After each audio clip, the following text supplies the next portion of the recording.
Good evening, everybody. Good evening, Mr. Oluyemi Adeosun.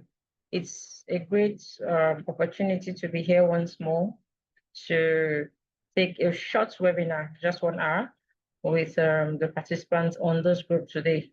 So my name is Palate Amoka. I'm a consultant, a human resource management and business consultant with H Resources Limited. Uh, I have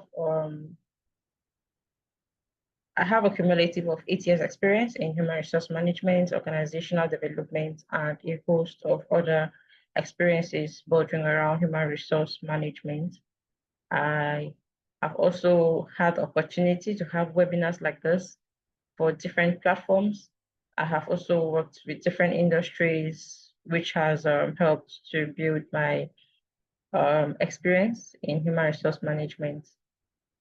So that's briefly. I would like us to go straight into our webinar for today, bordering around identifying and grooming high potential, high potentials in an organization.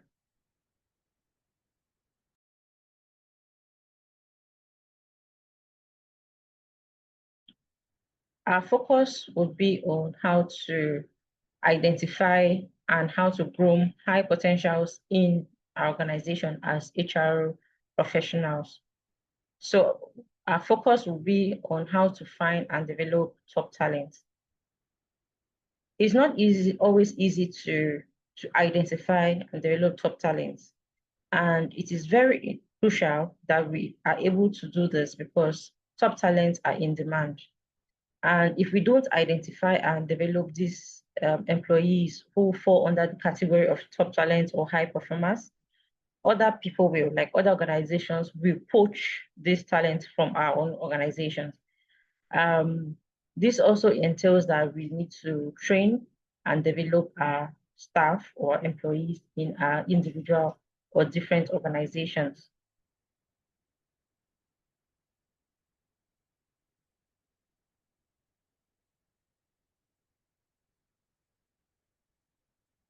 So this webinar would give us insight or guide us on how to systematically identify, assess, and develop high potential employees, along with other key list of characteristics we need to consider in identifying and develop these high potentials.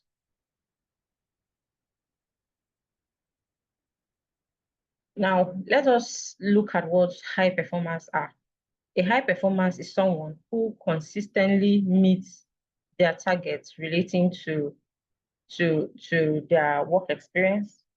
And this has to do with producing high quality of work and remaining reliable.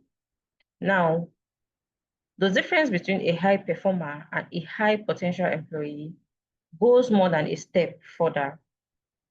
High potentials or high potential employees, which we can abbreviate as hypos, actively seek opportunities for growth. And they also willingly take on additional tasks or responsibilities without needing to be asked. So these persons are those who are willing and always make themselves available to take on other tasks that are not directly within their job role or their job descriptions. And then these high potential employees also consistently overachieve or are under self-driven learners. So they want to always learn. They are always eager to learn. And their eagerness to learn helps them to overachieve. Now, overachieving means, let's have an example like you have a target that, oh, within 2 weeks, I want to be able to fill 4 roles as an HR professional. Let's take HR for example. Within 2 weeks, I want to be able to fill these 4 roles. Let's say the organization is recruiting or has up to 8 different roles to fill, and you say within 2 weeks you want to be able to fill 4 roles, and within that 2 weeks you ended up filling 7 roles. It means you've overachieved because you've exceeded the target you give yourself within that time frame. Then these high potential employees also work with curiosity. They're always curious. They always want to learn. and they're open to feedback, because with feedback, they can grow, they can make improvements. So they're always open to feedback, and they're also curious to learn. Then they apply strategic thinking and problem solving skills or abilities in the process of doing their work. They also have a willingness to collaborate, mentor, and take initiative. Now, a high performer is one who consistently meets their targets, produces high quality work, remains reliable. Meanwhile, high potential employees, they take it a step further. They don't just meet targets, produce high quality work, and remain reliable. Rather, they actively seek opportunities for growth, like we reiterated. They also take additional tasks. They consistently overachieve. They employ or adapt or use emotional intelligence and influence beyond their current authority. Then they also display curiosity and openness to feedback. They display strategic thinking and problem solving. They are willing to collaborate, mentor, and take initiative. So I'm just reiterating what we saw in the former slide. And these individuals also have the potential to become future leaders within the organization because they possess a combination of ability, ambition, adaptability, the think beyond their current role. They also demonstrate strong natural leadership skills and business acumen.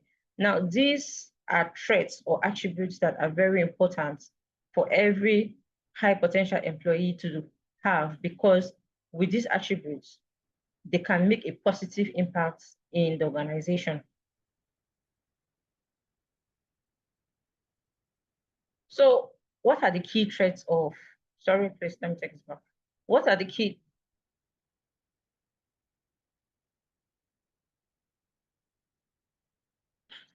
traits of high potential employees?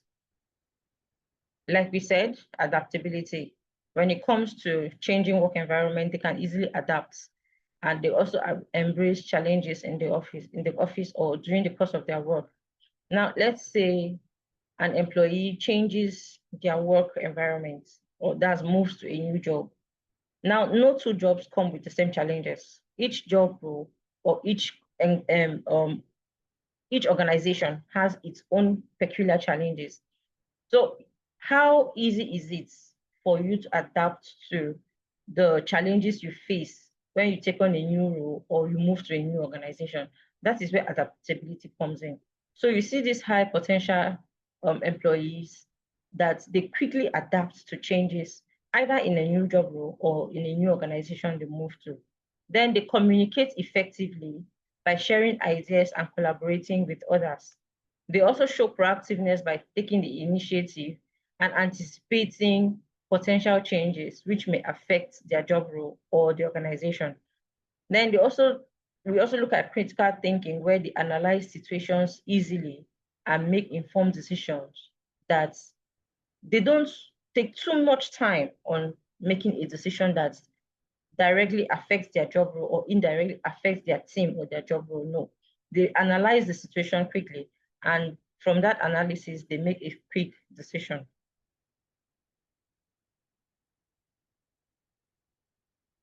These high potential employees also engage. That's where we talk of employee engagement. Now we see that they actively participate in projects, which shows engagement. They are also passionate about their work, and they inspire and motivate others. When it comes to skills, they show essential skills or a combination of essential skills. So it's either they show that they have essential skills for their job role, or they have a combination of skills that are necessary for their job role, which has to do with the technical knowledge, interpersonal skills, which enable them to manage complex tasks. Then we look at the ambition. When it comes to ambition, these high potential employees, they have ambition. They want to grow. They don't want to stay on the same job role. They don't want to stay on, or they don't want to keep doing the same thing over and over and over. They want to take on new challenges. They want to take on new job roles. They want to grow. So it's not just about growing when it comes to knowledge. Yes, knowledge, they develop themselves, they want to grow in their knowledge, they want to learn more skills. Then when they learn these skills, do they want to remain on that current job role where they are? The answer is no. They want to move a step further. And that's why you see sometimes in organizations, when an employee gets to a certain level in an organization, they'll tell you that, oh, I've grown this organization and I need a more challenging environment.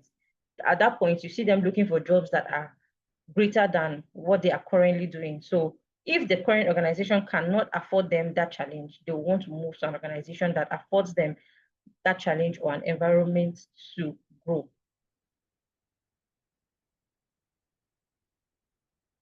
So what are the tools we need to use or employ to identify these hypos? We look at performance management.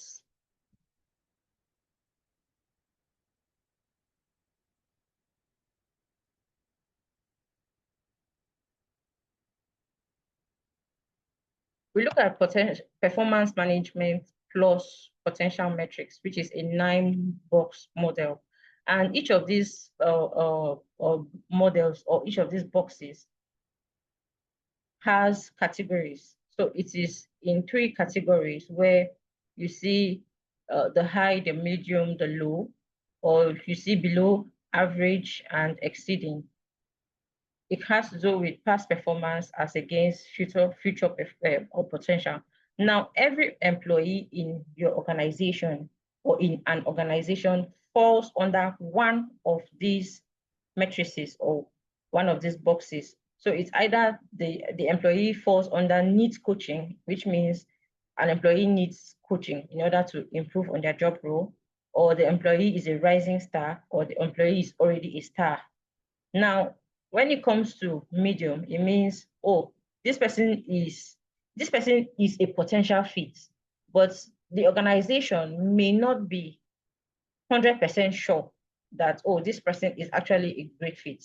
So if that person at that moment becomes a questionable fit because the person is performing, yes, the person performs, but most times the person may not be exceeding their expectations or may not be meeting their expectations. Now you might have your expectations at 80%, but the staff does not meet up to 80%. The staff meets about 70% most of the times. That person will fall under questionable fit. Now, contributor, you have employees in the organization who are contributors. So these employees, they perform up to standard, but they need to improve. Now, are they contributing to the overall objective of the organization? The answer is yes. But can they move a step further? That is where the question is. So that person falls under a contributor. Now we look at emerging star. The person has an excellent performance and also has the capacity to improve. Then we look at marginal, which falls under low and below average. So this person is a weak performer and not likely to improve, which means you've probably tried to train this staff or try to put the person through a mentorship or coaching program, and the person is still not performing as expected, which means the person is a marginal performer. And when we say person is a marginal performer, it means the staff is weak in their performance and they are not likely to improve. Then we look at the low average. The low average has to do with the specialists. Now, this person's performance is okay. It is not low, it is not above expectation. The person's performance is just okay. But then the person is not making progress. The person is performing well on that current job role, but the person is not making progress in that the person is not doing anything different from what they have been doing. Their quality of work is not improving. Their output is not improving, or maybe the number of output, or maybe the number of work they do in a particular time frame is not improving. Maybe they need to pick up skills, some certain skills on their job role, or take on other challenges that comes with their job role, but they are not making that improvement to be able to satisfactorily take on those challenges or solve issues on their job role. Now, that person is a specialist. The person is okay with what they do. but then they are not likely to make progress. Then we look at the experts. The experts fall under exceeding, which means the person's performance is excellent. The person performs excellently. Is even performing, the person might even be performing above the expectations. But then the person is not developing themselves further than where they currently are. The person is not developing further than where they currently are. So, okay, I'm performing above what my job expectation is, but am I taking a step to develop myself? Am I learning new skills? Am I learning new techniques to do my job? Am I learning new ways of doing things? Am I learning new things that are not directly captured in my current job description? That is the question. So if the person is not doing all of this, the person is an expert, is exceeding, but the person is not likely to develop themselves.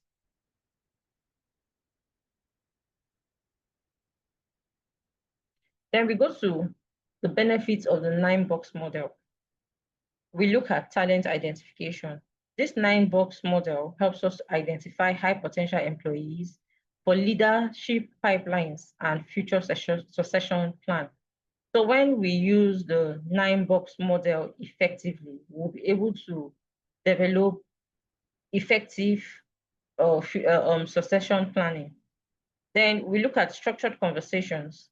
This model helps to provide a framework for performance reviews, leading to more productive discussions about an employee's performance or growth path and development needs. Then we look at the standardized evaluation, where it allows for consistent and standardized ways to evaluate all employees across the organization. So because we said each employee falls under one of those boxes, it means for the 9-box model, it can accommodate all the employees we have in an organization.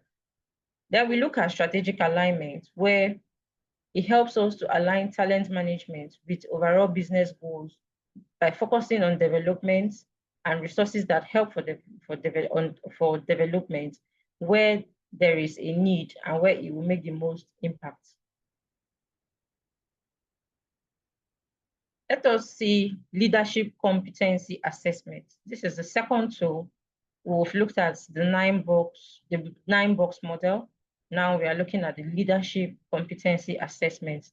These assessments are formal evaluations that helps us to assess skills like communication, emotional intelligence, strategic thinking. Now, this model helps us to identify these skills and place them under either leadership strengths or weaknesses. And it also further gives insights for developing leaders, enhancing performance, and building relationship or leadership pipelines. Then we look at the key aspects of leadership competency assessments. The key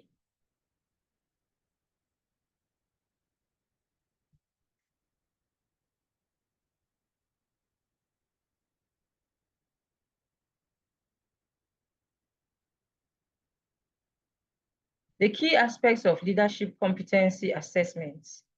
We look at evaluation, where we use assessment evaluations to evaluate skills like communication, strategic thinking, and decision making to review a leader's capabilities.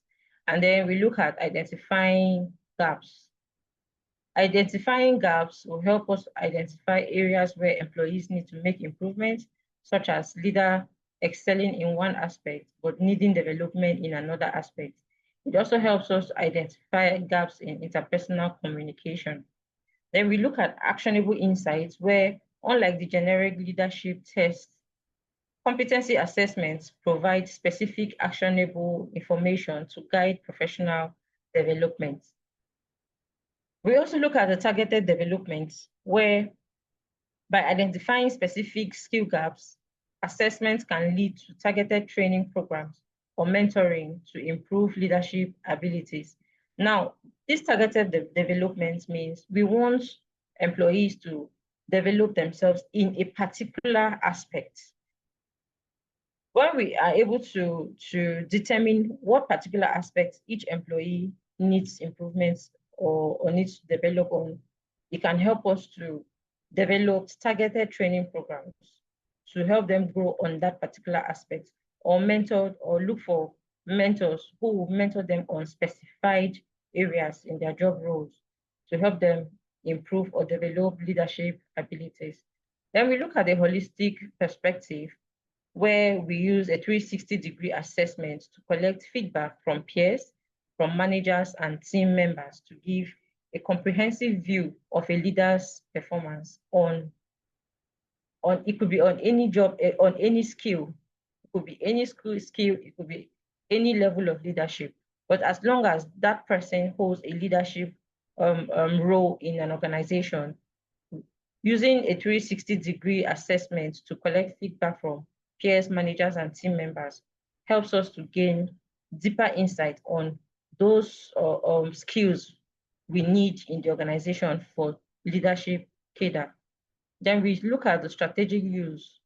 Organizations use these assessments for talent management to build leadership pipelines for succession planning and to ensure that there's a steady flow of future leaders. So at every point, there is always someone who is prepared to take on a leadership or a managerial role. Not that a managerial role may be vacant and then an organization has to go and start recruiting externally, because with these competency assessments, there is already someone understudying another person or someone who is being developed and prepared to take on that role if ever it becomes vacant. What are the common types of leadership assessments we have? We have the 360-degree feedback, which combines feedback from multiple people who interact with the leader, including peers, subordinates, and managers. And we also have the skills and knowledge assessments, which evaluate knowledge and skills across a range of management scenarios. Then we go to the self-assessments, where individuals assess their own strengths and weaknesses. And also we have the situational judgment tests, where they evaluate decision-making and problem-solving skills through ranking or rating various responses. Then we also look at the psychometric test, which measures foundational character traits. It measures fundamental character traits, attitudes, and behavioral tendencies. Let us see the difference between a high performer versus a high potential. When it comes to consistent results, what is the difference between high performers and high potentials? A high performer consistently exceeds expectation by delivering strong results, focusing on their current roles with great effectiveness, while high potentials demonstrate the potential for growth, showing a readiness to take on more responsibilities and guide teams forward. High performers also excel in technical expertise, while high potentials develop leadership skills, which are necessary for inspiring and guiding others. Then we look at adaptability and learning. High performers focus on completing immediate tasks, utilizing their existing skills to achieve set objectives promptly, while high potentials demonstrate eagerness to learn, readily adapting to new environments, and continuously seeking new skills to enhance their capabilities.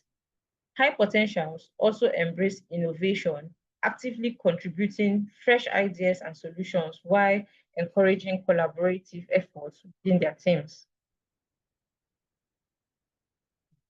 Then we look at impact and influence in the workplace. For high performers, they support team objectives through their unwavering commitment, ensuring that tasks are completed efficiently and effectively, while high potentials inspire and motivate their peers, fostering collaboration and driving innovation across various teams and projects.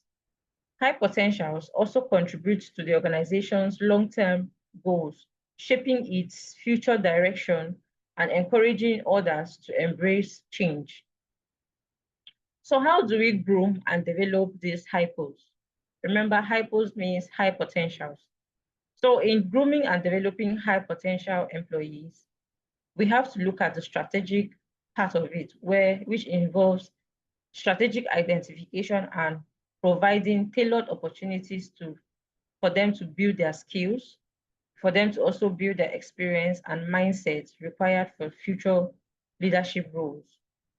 And this is important for succession planning, for retaining top talent and driving organizational success. What are the key strategies for grooming and developing these hypos? We have effective approaches to leadership development, which is crucial for every organization's future success and sustainability.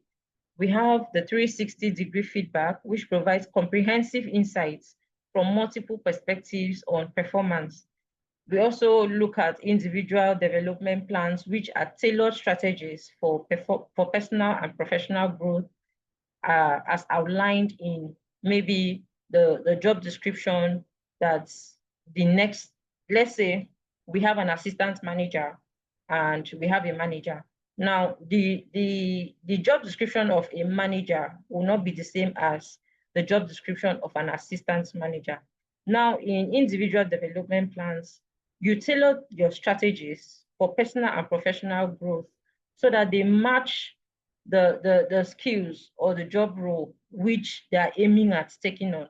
So ordinarily or normally, an assistant manager will be looking at taking on roles that will be looking at taking on a manager role or a managerial role.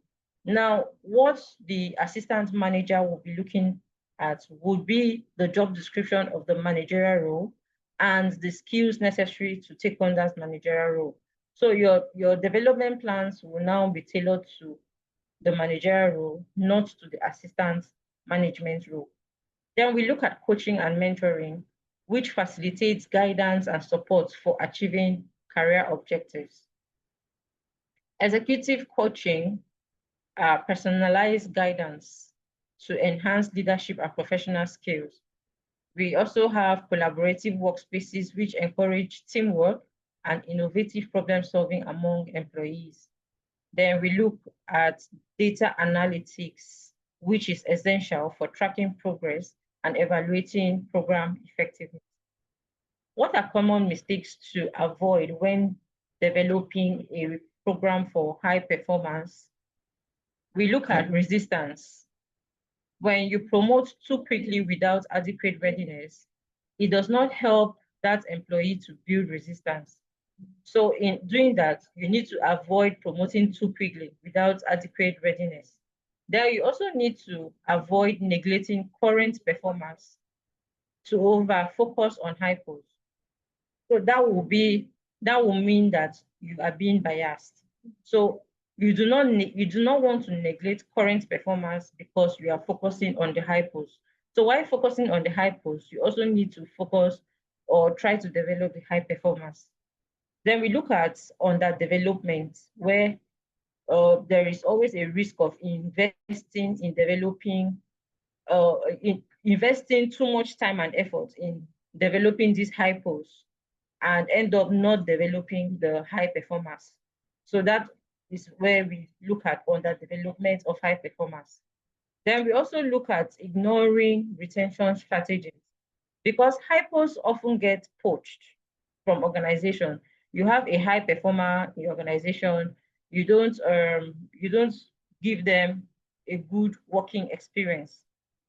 When an organization that offers them what you cannot offer them, when they see that kind of organization, they would want to go.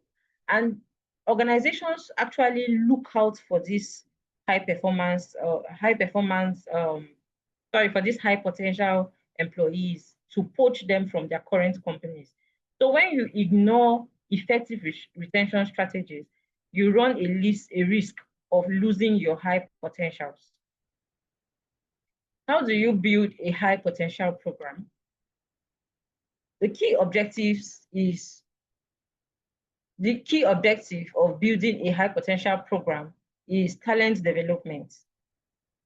The HYPO program develops skills and competencies to prepare high potential individuals for future leadership roles.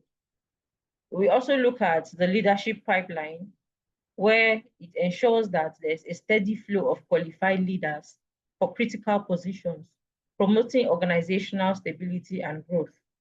Then we look at retention, where you invest in HYPO or high potential employees. It helps to boost retention, it helps to foster loyalty and commitment, and also drives long-term success. What are the components of a HYPO program? A HYPO program has to do with exploring key program elements for success. And if we look at this slide, we'll see three images which highlight essential components of the HYPO program, which has to do with mentorship, it has to do with team training, project assignments, fostering growth and collaboration among future leaders. What is the selection criteria for HYPO or high potential employees? We look at the performance metrics where you assess an employee's past achievements, revealing their capabilities and their work ethic. This helps to ensure that they meet the organization's standards. We also look at potential for growth. An individual's ability to adapt to new challenges reflects their potential for growth. And this is essential for future leadership roles. Then we look at value alignment. Aligning candidates with the organization's core values promotes a strong cultural fit, crucial for a cohesive and motivated team. So how do you develop a program to manage high potential employees? The first step will be to determine clear objectives. Why do we need this program? So why we need this program is because we want to develop or manage high potential employees. What is the next line of action? You plan targeted components.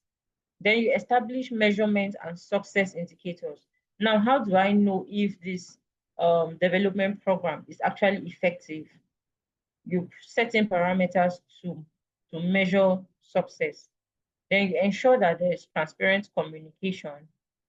Then you secure leadership buy-in and sponsorship, because there is no way, or it is not possible that you would be able to run a development program without leadership buy-in and sponsorship. So they have to be able to buy into that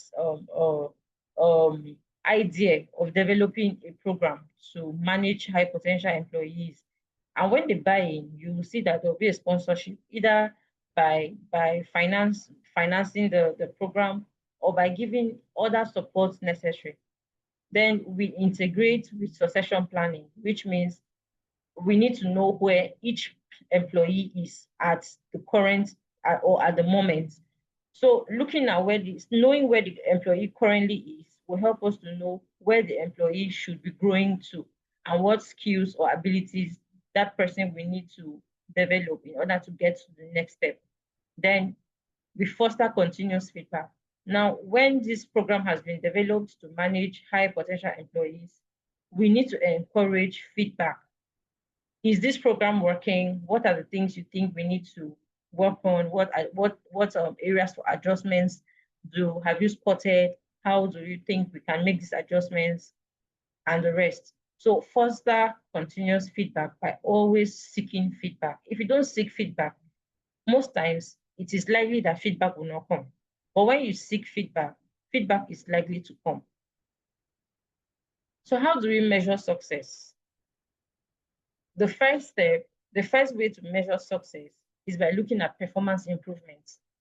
So when you assess performance improvements, it provides valuable insights into the effectiveness of HYPO programs and demonstrates growth among participants through measurable metrics and feedback. Another way is by employee engagement. High levels of employee engagement reflect the program's success, indicating that participants feel valued, they feel motivated and committed to the organization's goal and culture. So what are our key takeaways for this webinar today? We look at hypos. Hypos are future leaders. They are not just high performers. So there is a difference between high performers and high potentials.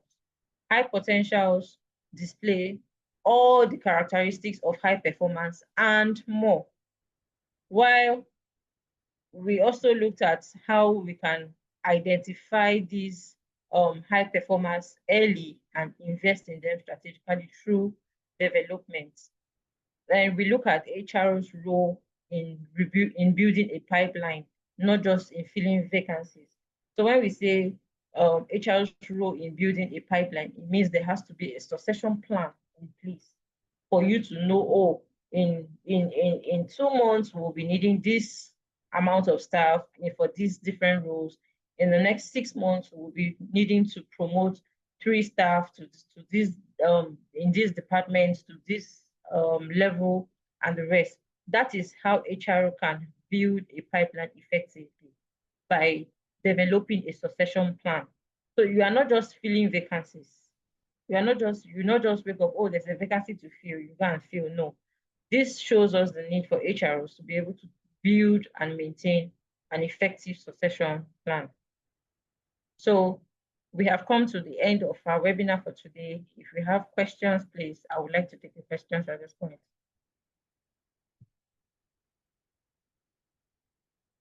Thank you so very much to our facilitator for expertly delivering on this topic. Nobody could have done justice to it like you did. I'm sure for everybody like me that has been on the call, it has been indeed mind-blowing and filled with insights. So this is the time for us to, ask specific questions. So in case you have questions, please indicate by raise of hands, or you can use the chat box.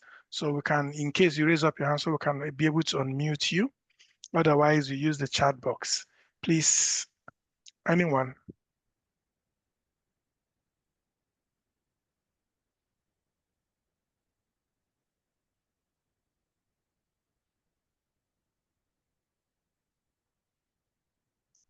Okay, I'm not seeing any hands raised yet. And no questions in the chat box. I'll allow for 1 more minute to be sure everybody can hear me. Okay, we have one question from Elizabeth Onifade. She says, how can we start a mentorship program? Okay, thank you for that question, Elizabeth. Like we said earlier, to develop to start up a program or a development program for this hypos, we first need to look at the reason why we are starting up this program. Be it a development program, a coaching program, a mentorship program, the process is the same. You need to first of all know why you are starting the program. Then look at the things that are involved, the things you need to put into consideration why going through this program. And then you also need to get management buy-in and see that, oh, management supports this program. Because if management does not support the program and does not give you a go ahead, there's no way you are going to implement that program. So you need to be sure that at every point in time, you are communicating, you are also getting management to buy into the initiatives you are bringing into the organization. Then when you do this, you get necessary support from them through sponsorship. It could be financial sponsorship or any other sponsorship that may be needed. And the rest is just the same as we discussed when it comes to developing a program to manage the hypos.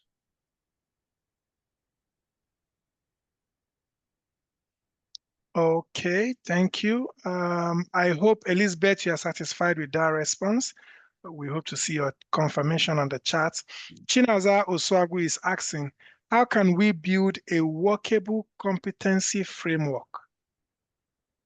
Okay, in building a workable competency framework, you first of all need to know what the job is about. You cannot build a competency framework when you do not know the intricacies of the job of the organization. So one, you need to understudy your organization. As an HR manager, you need to understand the organization, ensure that you know what the organization is about, what they do. You need to understand their industry, you need to understand their regulatory policies, you need to understand the challenges that departments face, you need to understand the market, you need to understand the competition and the competitors. Then when you know this, you will be able to know what competency is necessary or what competency level, either what competency skill or what competency level is necessary at each point of an employee's life cycle for each department. When you know this, another thing you need to do is to do a skills gap analysis. When you do a skills gap analysis, it's going to help you to ascertain what skills, what employee or what individual needs to be able to handle a particular job role. And then you put them under their levels of competency. Oh, this person is competent in this area, this person is competent in this area. You place them under their level of competency and also place them against the skills where they need to develop. So these are the things you need to do before you even develop a competency framework.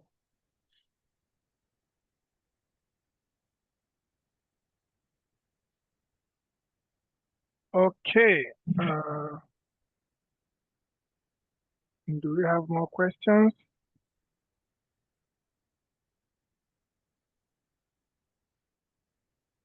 Okay, there are no more questions I can see.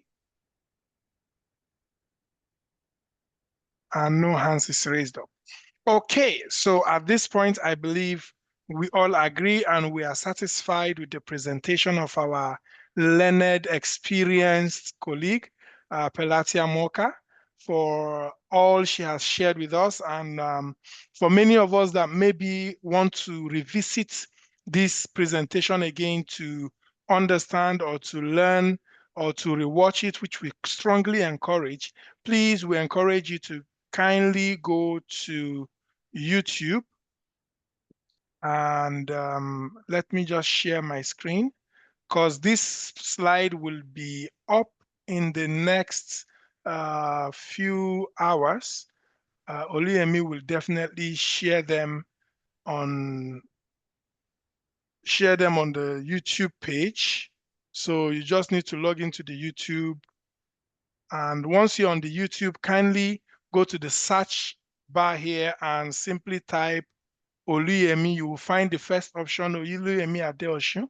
And once it opens, you will see all these courses these webinars we've done over the years. Don't just watch the ones you want. Look for the subscribe button. Make sure you click on the subscribe and toggle the button on for all the recordings and postings we will do on this Oluyemi Adeosun's page so that you can be able to receive notifications and follow through for every one of them. You don't want to miss these kinds of impactful sessions, and please follow the page. Then tomorrow we'll be discussing another important topic, which is transforming into an HR superhero with AI innovation. This will be masterfully handled by Jero Omayoga. And tomorrow, please be here 7:30 and we'll have another wonderful time together. Having said that, ladies and gentlemen, I will kindly want to invite you to unmute your